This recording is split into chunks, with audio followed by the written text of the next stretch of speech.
Right friends, welcome back to News Analysis. We are going to deliberate on fall in exports. What are the reasons for a steep fall in exports? Please look into this slide. This is factual information in comparison to 2014-15. During the year 2015-16, the exports have fallen by 16% in dollar terms. They have fallen from $310 billion to $261 billion. There is a fall of 16%. And if you look at imports, imports have also fallen from $448 billion to $379 billion. That is 15% fall in imports is there, but the fall in imports is predominantly due to the fall in oil prices, and part of the fall in exports is also due to the fall in oil prices because India exports finished products of petroleum. And though India imports around 70 to 80% of our petroleum requirements met through imports, but finished petroleum products are also constituting a substantial portion of our exports. That may be one reason for fall in exports, but non-petroleum exports also shrunk by around 8.5% in dollar terms. And if you look at the fall in exports in overall terms, the fall of around 16% is one of the steepest in the world. In world, several economies exports have fallen from somewhere around 5% to 10%, but in India the exports fall is 16%, and which is one of the steepest fall in the world, right? So we are going to deliberate on the reasons for fall in exports and what government needs to do to push up our exports, right? And other salient points. In the year 2015, government released foreign trade policy for the period 2015-20. This is a 5-year foreign trade policy, or popularly known as FTP. The goal is basically for achieving exports of $900 billion, the exports of both the merchandise and services. And in this article, primarily we are looking at the merchandise exports but not services. And as per the foreign trade policy, which was released last year, the 5-year foreign trade policy keeps the goal of increasing the exports, that is both the merchandise and services exports put together to $900 billion from around $450 billion in 2014-15. This $450 billion is inclusive of both merchandise exports as well as services. And these two put together in the year 2014-15, we were at around $450 billion, and the goal is to increase them to $900 billion. That means to double the exports of merchandise and services put together in a span of 5 years. But you see the irony? During the first year itself, the merchandise exports have fallen by 16%. Second important point is exports, that is merchandise exports. As and when I talk about exports, please reckon to it as merchandise goods or merchandise exports. So the exports have shrunk for 16 consecutive months. The exports are shrinking since December 2014, and as I have already told you, steep fall of 16% was seen in 2015-16. Then petroleum products exports collapsed 47% during 2015-16. We import crude petroleum, and our requirements of petroleum products is met through imports. We produce hardly around 20 to 25%, and 70 to 75% we are dependent on imports for our petroleum products, but we created excess capacity, and this finished petroleum products are exported from our country, and this finished petroleum products exports collapsed 47%. And if you look at the fourth point, the proportionate decline in India's trade is much more than the global trade. As I have already told you, global trade also declined, and several developed countries have shown decline in exports, but our decline is much steeper in comparison to those countries. And gems and jewelry, drugs, ready-made garments, have also shown substantial decline, and even during 2009-10, that means the year after recession in several countries, our exports have contracted by just 3.5% only.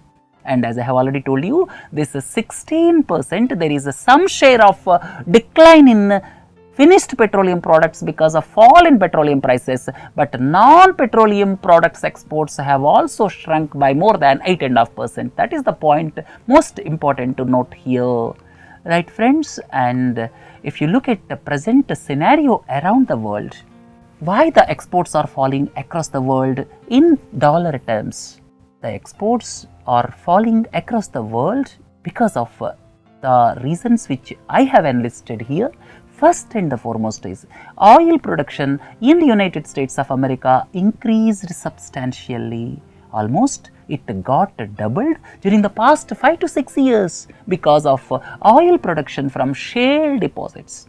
As the shale deposits were put into the physical extraction, then subsequently American oil production increased by almost 100% during the past 5 to 6 years. Then second important point, there is a glut in not only petroleum products. So you may ask, what is glut? Glut is the production which is more than required. So nowadays there is a glut in oil production. That means oil production is the more than demand. When the production of any product is more than demand, then prices are bound to crash. What happened in petroleum products? And not only in petroleum products, we have also seen commodities like iron and steel are also suffering due to excess production than required.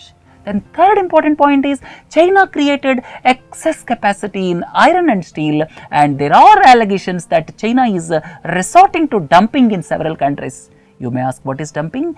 Dumping is selling the product at less than the market price. That is called dumping. And China, because of its excess capacity created, it is resorting to dumping in several countries.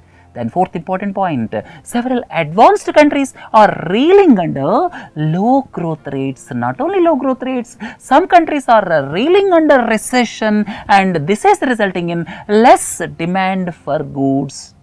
And one more important aspect is Iran is returning to the global oil market because after the agreement with the advanced nations, popularly known as P5+1 countries, Iran and advanced nations concluded nuclear deal. Subsequently, sanctions are being lifted on Iran, because of which Iran is also returning back to the global oil market. That is another important and interesting feature.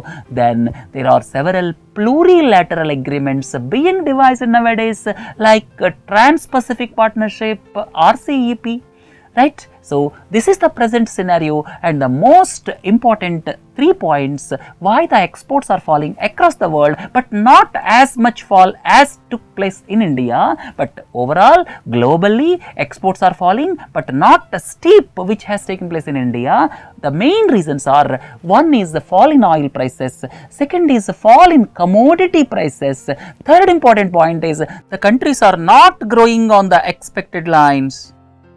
Right friends, here I would like to tell you 2 points to ponder. First one is, in the second half of 2015, total volume of global trade has fallen by 0.5%. We are talking about volume terms, not in dollar terms. Volume terms, in the second half of 2015, total volume of global trade has fallen by 0.5%, and the same trend is expected in 2016 also.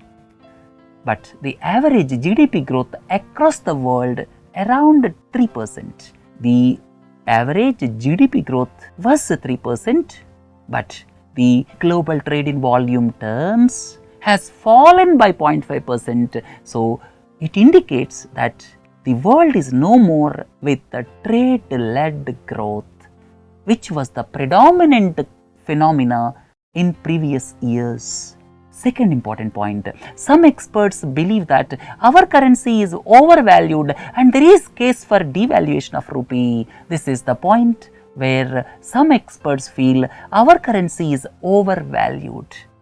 And there is a case for devaluation, but government is not contemplating on those lines. You may ask, what is devaluation? Devaluation is deliberately reducing the value of currency in comparison to global currencies so as to promote exports, what China has done.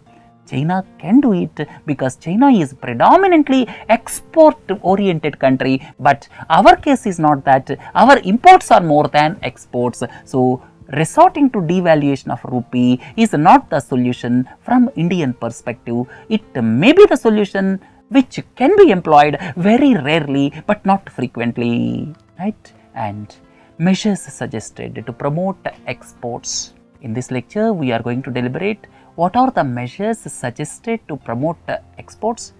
I have put it into two ways. One is internal measures or domestic reforms. Internal measures.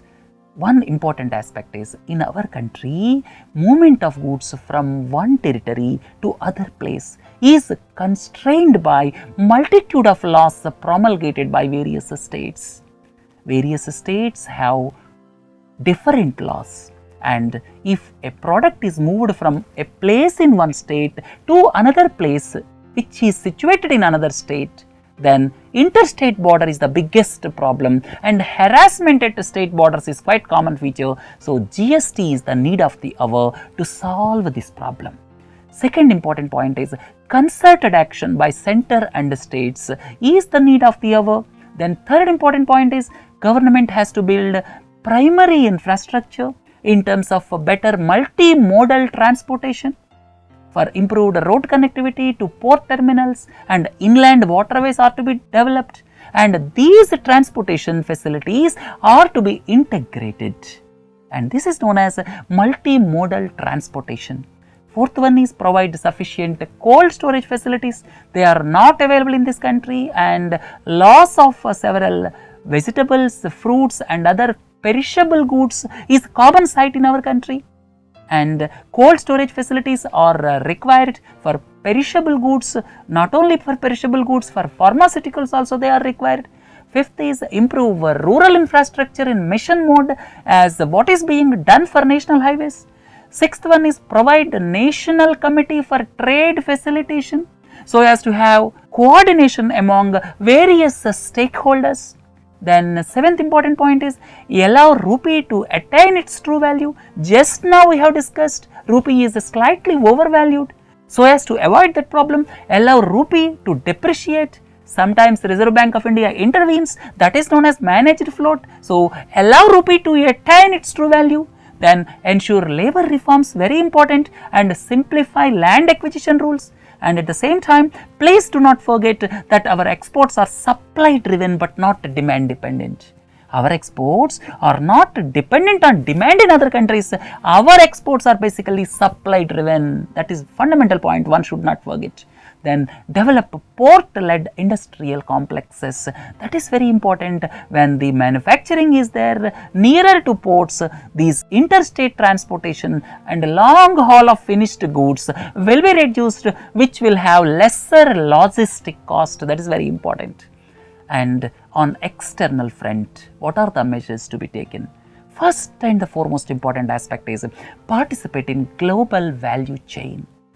And here global value chains across the world constitute around 60 to 70% share of non-fuel manufacturing products. If you look at non-fuel manufacturing products, this global value chains constitute around 60 to 70%.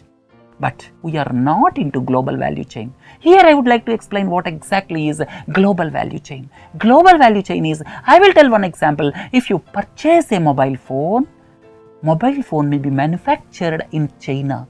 Its adapter is manufactured in Thailand, and earphones are manufactured in Japan, and the pouch is manufactured in Malaysia. So one part is manufactured in one country, so that is a global value chain. So integration of one country with other country with the global value chain is taking place nowadays, especially in electronic products.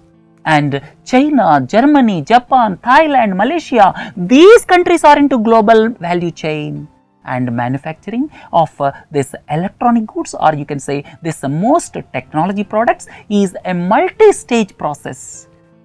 Parts are manufactured in one country and assembly is done in another country, and accessories are manufactured in some other country. So, manufacturing of most technology products is a multi-stage process and it requires collaboration of firms located in several countries. And it also involves in-time production, and more discipline and supply schedules are to be met without delay. And we are not into this because we have not reached that stage. And interlinking of these operations is a global value chain. So, predominantly countries like China, Germany, Japan, Thailand, Malaysia, these are into global value chain. And you may ask a pertinent question, what are the constraints for India to be in global value chain? We are not into global value chain. To be in global value chain, we have not reached that stage. And the constraints for our country to amalgamate with the global value chain, I have listed out here. To be in global value chain requires quick export and import clearances. We are not ready for it. Then second one is, India does not meet the benchmarks for entry or exit at ports. Then, as I have already told you, multiplicity of taxes, not only multiplicity of taxes, border controls, when trade is being done between two states, that is the common feature. Then fourth point is, most of the clearances involve human contact nowadays, and because of this, clearances are taking a lot of time. So as to be in global value chain, this clearances should be online and human contact is to be reduced, and port-based industrial clusters are to be developed. So, we have not yet ready to be in global value chain, and because we are not into global value chain, we are not able to increase our exports. So, the first and the fundamental thing is, to increase exports, the country should be in global value chain. Our exports are predominantly petrochemicals, finished petroleum products, generic medicines, rice, cotton, jewelry, but not the electronic products.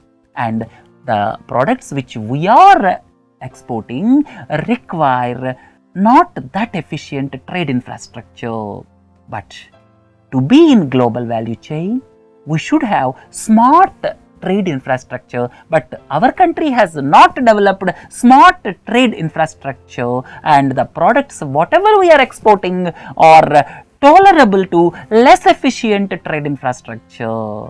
So, these are the reasons why we are not into global value chain. Unless we are into global value chain, our exports cannot increase, because nowadays electronic goods constitute a substantial percentage of overall exports across the world.